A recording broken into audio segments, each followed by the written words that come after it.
الحمد لله رب العالمين، والصلاة والسلام على سيد الأنبياء والمرسلين وعلى آله وأصحابه أجمعين، أما بعد. فأعوذ بالله من الشيطان الرجيم، بسم الله الرحمن الرحيم. قال الله تبارك وتعالى في القرآن المجيد والفرقان الحميد: ولا تقولوا لمن يقتل في سبيل الله أموات بل أحياء ولكن لا تشعرون. صدق الله العظيم. آئیے ایک مرتبہ باوقار اپنے آقا کریم صلی اللہ علیہ وسلم کی بارگاہ میں درود شریف کا ہدیہ پیش کریں کہ اللہم صلی علی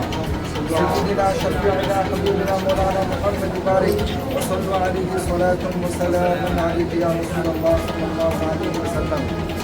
سب سے پہلے ان تمام حاضرین، تمام سامعین کرام کا میں شکر گزار ہوں اس لیے کہ آپ کے سامنے ہمیں کچھ بولنے کا موقع ملا، کیونکہ آج کا یہ پروقار محفل اور یہ مبارک جو موقع ہے وہ کسی عام چیزوں کی وجہ سے نہیں، بلکہ آج جو ہے ہندوستان ہمارے ملک کی جو ہے آزادی کے 78 سال ہو جانے کے بعد یہ 78 سال کی جو ہے آزادی مبارک منائی جا رہی ہے. آپ کو میں بتاؤں اس میں کہ جو ہے کس قدر جو ہے ہمارے ہندوستان کے مجاہدین اس آزادی میں شہید ہوئے اور اپنے کاوشوں کی وجہ سے ہندوستان کو آج اس راستے تک پہنچا دیے کہ ہم تمامی لوگ امن و سکون کی زندگی گزار رہے ہیں. ان کی کیسی کیسی قربانیاں تھیں اور وہ کس قدر اس ملک کو آزاد کرنے کے لیے اپنے وقت کو لگائے ہیں، میں آج ان کی روشنی میں کچھ آپ کے سامنے پیش کروں گا. شاعر فرماتے ہیں کہ سرفروشی کی تمنا اب ہمارے دل میں ہے، سرفروشی کی تمنا اب ہمارے دل میں ہے، دیکھنا ہے زور کتنا بازو قاتل میں ہے. وہ سن کے آ جائے تاریخ کو پسینہ، وہ سن کے آ جائے تاریخ کو پسینہ، تیرا دیا کسی نے خون میں سفینہ. میرے عزیزوں، میرے دوستوں، میرے معزز احباب، اور کسی شاعر ارشاد فرماتے ہیں کہ ایک دن کی زندگی دیگر کی 100 سال کی زندگی سے بہتر ہے. اور حضرت علامہ اقبال علیہ رحمہ فرماتے ہیں کہ سارے جہاں سے اچھا ہندوستاں ہمارا، ہم بلبلیں ہیں اس کے لیے گلستاں ہمارا.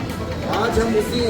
کاوشوں کے ساتھ جو مجاہدین اپنے وقت کو ہندوستان کو آزاد کرنے میں لگائے ہیں ان کی روشنی میں آج بتائیں گے. جیسا کہ آپ کو معلوم ہے کہ آج کا دن جو ہے وہ پورے ہندوستان کے رہنے والے تمام لوگوں کے لیے بہت ہی اہم دن ہے، بہت ہی ان کے لیے یہ ضرورت دن ہے، بہت ان کے لیے امپورٹنٹ دن ہے. اور یہ اس لیے ہے کیونکہ اسی دن میں آج ہمارا ملک جو ہے انگریزوں کی حکومت سے، برطانوی حکومت سے جو ہے آج بالکل آزاد ہو چکا تھا. اور ہمارے تمام مجاہدین جو اس جنگ میں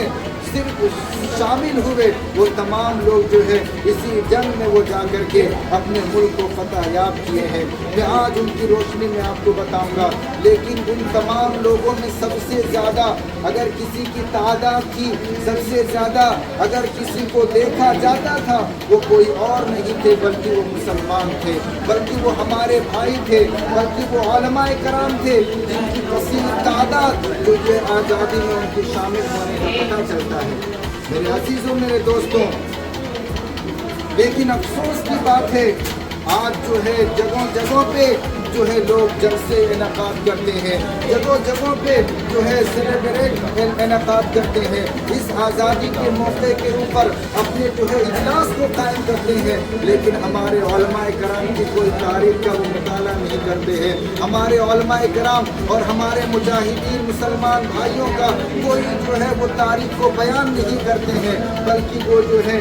چند گنے ہوئے جو 4-5 اشخاص ان کے بارے میں بتا کر کے وہ اپنی جو ہے گفتگو کو وہیں سمیٹ لیتے ہیں. لیکن افسوس کی بات ہے آج میں آپ کے سامنے یہ عرض کروں گا، یہ پیش کروں گا کہ کس طرح ہمارے علماء کرام ہندوستان کی سرزمین کو فتح کرنے کے لیے اپنی پوری زندگی کو قربان کر دیے. جانتے ہیں کہ یہ برٹش یعنی جو برطانوی حکومت تھی وہ ہندوستان کی سرزمین پر 1608 عیسوی کو وہ ہندوستان میں آیا، اور آنے کے بعد 1757 عیسوی میں اس نے ایسٹ انڈیا کمپنی جو سرزمین بنگال میں موجود ہے، وہ کمپنی میں جو ہے اس نے اپنے آپ کو اس لیے لایا تاکہ وہ کاروبار کر سکے۔ لیکن میرے دوستوں، میرے عزیزوں، ان لوگوں کی جو ہے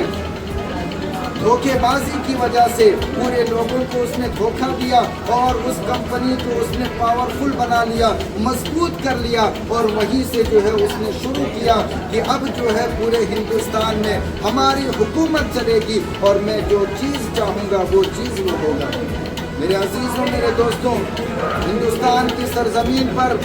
جو جنگ ہوئی، وہ سب سے بڑی جو جنگ ہوئی وہ 1857 عیسوی میں ہوئی۔ اس کے بعد اس سمے جو ہے انگریز فتح حاصل کر چکا تھا مسلمانوں پر، لیکن میرے دوستوں، میرے عزیزوں، جب 1947 عیسوی آئی، اس وقت جب لڑائی ہوئی تو اس وقت پورے ہندوستان جو ہے انگریزوں کی حکومت سے پورے چھٹکارا پا گیا، اور تمام لوگ امن و سکون کے ساتھ اپنے ملک میں وہ جینے لگ گئے۔ میرے دوستوں، میرے عزیزوں، جانتے ہیں 1857 عیسوی کی جو جنگ تھی، اس میں جو ہے جتنے لوگ لڑنے والے تھے وہ تمام کے تمام مسلمان بھائی تھے، تمام کے تمام علماء کرام تھے، اور یہ تاریخ یہ بتاتی ہے کہ جانتے ہیں لال قلعہ سے لے کر کے چاندنی چوک تک اگر کسی بھی درخت کی طرف آپ نظر اٹھائیں گے، کسی بھی درخت کی طرف جو ہے آپ اپنی نظروں کو بلند کریں گے، تو تاریخ یہ بتاتی ہے ان تمام درختوں پر صرف جو ہے علماء کرام کی جو ہے جسم لٹکے ہوئے نظر آتے تھے، علماء کرام کی جو ہے جس میں ان کے اوپر لٹکائے جاتے تھے، اور اس کی جو تعداد جو تاریخ بتاتی ہے وہ کم سے کم 51,000 علماء کرام کو لٹکایا گیا۔ میرے دوستوں، میرے عزیزوں، آپ اندازہ لگا سکتے ہیں کہ کس طرح سے جو ہے مسلمان بھائی ہمارے علماء کرام جو ہے شہید ہوئے ہیں اپنے ملک کو بچانے کے لیے۔ انہی علماء کرام میں اگر سب سے زیادہ سپر پاور کسے کہا جائے، سب سے زیادہ جس کو مین کہا جائے، سب سے زیادہ جو ہے اس چیز کو لوگوں تک رجحان کرانے کے لیے جسے مانا جائے، وہ کوئی اور نہیں ہے بلکہ حضرت علامہ فضل حق خیر آبادی ہے۔ آپ کو پتا ہے حضرت علامہ فضل حق خیر آبادی علیہ الرحمہ خیر آباد کی سرزمین پر پیدا ہوئے، اور آپ جو ہے 4 سال کی عمر میں آپ نے حفظ قرآن کو مکمل کر لیا، اور آپ جو ہے 13 سال کی عمر تک جو ہے آپ نے بہت سے عالم اور فاضل آپ بن چکے تھے، اور آپ 19 سال کی عمر میں آپ ایسٹ انڈیا کمپنی جو انگریزوں کی حکومت میں انگریزوں کے ساتھ میں جو ہے یہ کمپنی چلتی تھی، وہ وہاں پہ آپ جا کر کے ملازمت کرتے تھے، لیکن وہاں کی جو ہے لوگوں انگریزوں کی جو ہے سازشوں کی وجہ سے آپ وہاں استعفیٰ دے دیتے ہیں، چھوڑ دیتے ہیں۔ جانتے ہیں کہ فتویٰ حضرت علامہ فضل حق خیر آبادی علیہ الرحمہ وہ شخص ہیں جو لوگوں کو رجحان کرائے کہ اب جو ہے ہندوستان میں انگریزوں کی ظلم کی وجہ سے جو ہے پورے لوگ جو ہے اب پریشان ہیں، اب ان کے خلاف ہمیں لڑنا چاہیے، ان کے خلاف ہمیں جہاد کرنا چاہیے، ان کے خلاف ہمیں اتحاد ہو کر کے ان سے مقابلہ کرنا چاہیے۔ یہ کوئی اور نہیں تھے بلکہ علامہ فضل حق خیر آبادی تھے۔ آپ کو پتا ہے حضرت علامہ فضل حق خیر آبادی علیہ الرحمہ وہ جو ہے جامع مسجد میں تشریف لے جاتے ہیں، اور تشریف لے جانے کے بعد وہاں پہ نماز جمعہ کے بعد یہ بہترین ایک تقریر دیتے ہیں، جس وجہ سے لوگوں کے اندر جہاد کرنے کا جو ہے ولولہ پیدا ہو گیا، لوگوں کے اندر جہاد کرنے کا شوق پیدا ہو گیا، انگریزوں کے خلاف لڑنے کا شوق پیدا ہو گیا۔ علامہ فضل حق خیر آبادی اپنے کتاب الثورہ الہندیہ میں ارشاد فرماتے ہیں کہ جانتے ہیں یہ فتویٰ لکھنے کا وجہ کیا ہے، یہ فتویٰ کو جو ہے لوگوں تک سامنے کرنے کا کیا وجہ ہے؟ اس کی یہی وجہ ہے کہ جو ہے اس وقت جب ایسٹ انڈیا کمپنی جب انگریزوں کی مضبوط ہو گئی، پاورفل ہو گئی، اس وقت ان لوگوں نے کچھ قانون کو عائد کیا تھا، کچھ قانون کو پاس کیا تھا، اور لوگوں کے درمیان کچھ قانون کو بنایا تھا۔ ان میں سے سب سے پہلا جو قانون الثورہ الہندیہ علامہ فضل حق خیر آبادی فرماتے ہیں کہ انگریزوں نے یہ